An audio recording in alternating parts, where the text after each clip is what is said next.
Thank you for joining me today for this reading of A Beautiful House for Birds by Grace Lin. I want to paint a beautiful house for the birds. I'll start with the roof. How should I paint it? Stripes.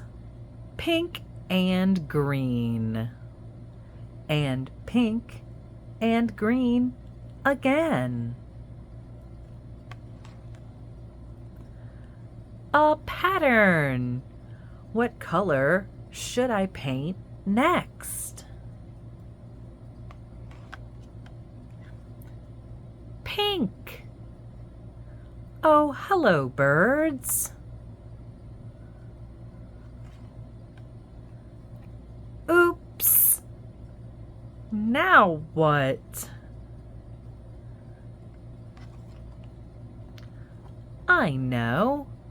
I can make a new pattern.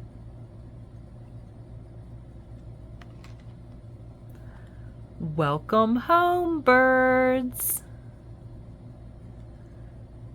Thank you for joining me for this reading of A Beautiful House for Birds. And if you enjoyed it, please check out my other books on my channel, Read with Grace 34.